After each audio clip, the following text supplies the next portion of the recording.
Bili po. Bili nga po. Ano? Pasit Canton nga po. Anong Tsaka, Canton? yung manghang po. Hindi po ako sa manghang eh. Ano? Tsaka po itlog isa. Ere, Magkano po? Kuwan lang yan, 30. 30. Ito po. Parang mahal ng tinda dito. Mura na yun, amang. Parang ngayon ako ito napansin dito. Po, bagong lipat lang po kami dyan sa may kanto po. Yan nga lang ko nakita. Sige po, thank you po. Salamat din. The next day. Sige po. Pabili. Ano? Ate, pwede po ba makautang? Utang ka. Opo. Kahapon na kita nakita ang bumili dito. So, utangan mo na ako. Umalis po kasi si mama. Ala pa po kaming umusalan eh. Baka po pwede makautang kahit po sardinas tsaka itlog lang po.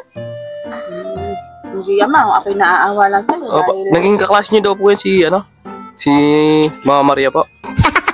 Elementary. Oo, natatandaan ko sino siya. Ang sabi niya po kasi umutang lang po kami sa inyo. Kaya po si Aling Lucy po Di ba po kayo si Aling Lucy? Oo, bakit? Yun nga po, sabi po ni Mama, kaklase nga daw po niya kayo na elementary. Ay, siguro nga, hindi ko lang siya sige po. natatandaan. Pabayaran ko na po pag Sige mga, bayaran mo yan. Day 2. Bili po. Bili. Ano? Ate, magkano yung utang ko kahapon? Ay, parenta lang yun. 40 po. Ito po. Salamat, magbayad ka. Andiyan na po si Mama, umuwi na po. Si Mama Maria. Tsaka po, magkano po yung tuna? Una, 30. 30 po. Ito po. Sakto lang po pala yung dala ko. Nakita niyo po ba si Mama? Hindi nga eh. Mag-a-apply po siya akong trabaho, di pa po umuwi eh. Pera lang po iniwan sa kanya. Paano makapag-a-apply? Ala ka naman palang pera. Oo nga po, pwede po makahiram ng 50 pesos pamasahe lang po. Hindi para naman, kababayad mo lang ng utang, so utang ka na naman. Sakto lang po siniwan sa akin pera eh. Mag-a-apply po ako. Babayaran ko din po bukas pag-antag po ako sa trabaho. O amang, Yun na po, 50 pesos lang po. pampamalingki ko kasi ito. Babalik ako din po bukas. Bukas din po, babalik na ako.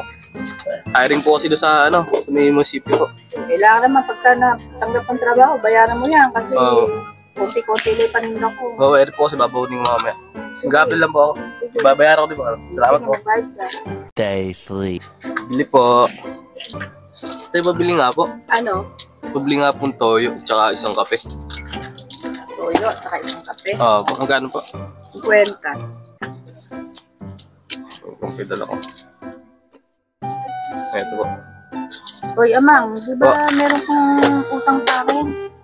Kailan po? Kahapon, sabi mo, mag-a-apply ka ng trabaho nang hiram ka sa akin ng 50 pesos. Yung kahapon po. Oo. Hindi po kasi akong tanggap sa trabaho eh. Oo, amang, bakit?